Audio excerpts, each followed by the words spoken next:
आदित्य ठाकरेंचा वाढदिवस आहे, त्यांना शुभेच्छा. पोरांनी चांगलं राहावं, चांगलं वागावं, चांगलं बोलावं आणि लवकर लग्न करावं. राज साहेबांच्या घरी मी सुद्धा गेलो होतो. मला जर आज उद्या जर उद्धव साहेबांनी बोलतो मी त्यांनाही भेटायला जाऊ शकतो. हे राजकारणाच्या व्यतिरिक्त असलेला हा भाग आहे. म्हणून राज साहेब सुद्धा मुख्यमंत्री देवेंद्र फडणवीस साहेबांशी सुद्धा भेटतात, एकनाथ शिंदे साहेबांशी सुद्धा भेटतात. अजितदादा शरद पवार भेटत नाहीत का? भेटतात. याचा अर्थ काय होतो? म्हणून हे भेट जी झालेली त्यांची निश्चित त्याच्यामध्ये काही राजकीय चर्चा होतात, परंतु ते सांगण्याचा अधिकार फक्त त्यांना. असं नेमकं काय वाटलं तुम्हाला की तुमचं नाव संजय शिरसाट आहे आणि बदनाम झालेलं आहे? काय संदर्भात? असं नसतं. आता गेले उठावानंतर प्रेस समोर जाताना संजय शिरसाटाने हे सर्व जे महाविकास आघाडीचे लोक होते यांना अंगावर घेण्याचं काम केलं आणि मग त्यांना संजय शिरसाट टार्गेट व्हावा किंवा संजय शिरसाटला बोलावं हे असं सर्व घडत असताना राजकारणामध्ये त्याच्यामुळं अंगावर घेण्याची ज्याला ताकद म्हणतात, मीही ते त्यांना सांगत होतो की माणसांनी कोणतंही संकट असलं तर ते अंगावर घेतलं पाहिजे, हे त्याचा मागचा उद्देश होता. सर, इम्तियाज जलील यांच्या विरोधात त्याच्याबद्दल गुन्हा दाखल झालाय. मला तर तो त्या माणसाच्या बद्दल बोलायचं नाही, त्याला मी योग्य ते उत्तर देईल. असे आरोप करणारे जास्त काळ टिकत नसतात. सर, एमआयडीसीचा विषय असेल किंवा मग तुमच्या हॉटेलच्या संदर्भातला विषय, कोणताही विषय असेल त्यांनी टार्गेट केलं जाते. हे महायुतीकडनं यांचे बोलवते धनी कोण आहे ते तुम्ही सर्वांना माहिती आहे. सगळं जग जाणून आहे का करतायत, काय दुश्मनी आहे, कशामुळे होतंय, याच्या मागं कोण आहे ते सर्व जाहीरते शुक्राचार्य मला माहित आहेत. कोण त्यांना हड्डी त्यांच्या तोंडात देतंय याची सुद्धा मला जाणीव आहे. म्हणून मला माझ्यावर आरोप होताना त्याचा खुलासा करताना पूर्ण ताकदीनिशी मी करेल. थोडासा वेळ द्या. सोडा, काय करायचं दुसरं काही. एअर इंडियाचा अपघात झालेला आहे, त्यानंतर मुंबई विमानतळाच्या बाजूला असलेली जी झोपडपट्टी आहे याचा सुद्धा प्रश्न आहे. तिथं पुनर्विकास जो होणार होता तो सुद्धा अजून झालेला नाहीये.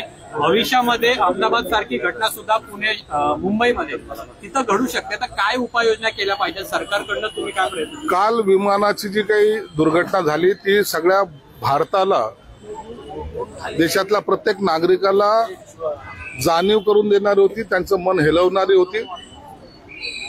आज जर तुम्ही पाहिलं फेसबुक असेल, इतर ठिकाणी असेल, लहान मुलं असेल, कुटुंब असेल, त्यामध्ये गेलेलं आहे. आणि याची काळजी दक्षता घेण्यासाठी सगळं आता झाली ती चूक झाली, कशी झाली, कुणामुळे झाली तो भाग वेगळा चौकशीचा असेल, परंतु सर्वजण आता अलर्ट मोडवर आलेले आहेत. आज तुम्ही जाऊन पाहाल पुण्यामध्ये सुद्धा एअरपोर्ट अथॉरिटीशी आता ही बैठक आज झालेली आहे. प्रत्येक ठिकाणच्या हा पुन्हा एक वेगळ्या पद्धतीने सर्वे हा सरकारने सुरू केला आहे. त्याच्या बैठकीचं सत्र सुरू झालेलं आहे आणि मला वाटतं भविष्यामध्ये अशी दुर्दैवी घटना घडू नये याचा सरकारचा प्रयत्न आहे. निधीचा एक प्रश्न आहे सर. सामाजिक न्याय विभागाला निधी मिळत नाही असा आरोप तुम्ही सातत्याने करता. अर्थात तो तुमचा अधिकार आहे, पण तुमचेच जे मंत्री आहेत, परिवहन मंत्री, त्यांनी सांगितलं की त्यांच्या खात्याला तर निधी मिळतो. मलाही सरळ हाताने आता निधी देण्याचा प्रयत्न झालेला आहे. माझी आदेश दादाबरोबर बैठक झाली, भेट झाली गेल्या मंगळवारी. त्यांच्याशी माझं बोलणं झालं आणि त्यांनी सुद्धा तातडीने मला निधी वितरित केला. माझा नाराजी नाही. लोकांना काही ठाकरेंना एकत्रित पाहायचं नाहीये का सत्तेतल्या लोकांना, असा प्रश्न निर्माण? कारण उद्धव ठाकरे आणि राज ठाकरे एकत्र येतील असं बोललं जात असताना मुख्यमंत्री आम्ही सर्वात प्रथम त्यांना शुभेच्छा दिलेल्या आहेत. उभाटा गट आणि मनसे एकत्र येत असेल तर त्यांना आमच्या शुभेच्छा आहेत. राजकारणामध्ये कोणी एकत्र येऊच नये अशी कुणाची भावना आमची मुळात नाहीये, परंतु राजकीय बाजू सोडून सुद्धा काही नाते हे जे आम्ही जपतो.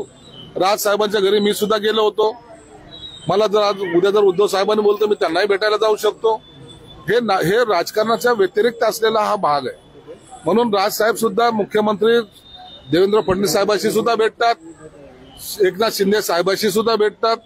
त्याचा अर्थ तुम्ही आता असं लावून घेऊ नका की उद्धव साहेबांची बोलणं झालं की संजय शिरसाट पळाला, असं त्याला अर्थ लावू नका.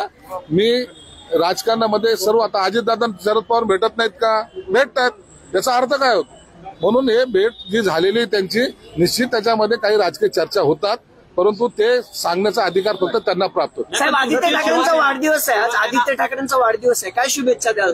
आदित्य ठाकरेंचा वाढदिवस आहे, त्यांना शुभेच्छा. पोरांनी चांगलं राहावं, चांगलं वागावं, चांगलं बोलावं आणि लवकर लग्न करावं. वडिलांना सुद्धा त्रास होता कामा नये याची काळजी घ्यावी. त्यांना फार फार शुभेच्छा. भविष्यामध्ये आणखी मोठा नेता ते व्हावेत ही आमची त्यांना मनापासून शुभेच्छा. महाराष्ट्रातील ताज्या बातम्यांसाठी बघत रहा टाइम्स टुडे 18 न्यूज. सोबतच शेअर करा, सबस्क्राईब करा आणि बेल आयकॉन प्रेस करा.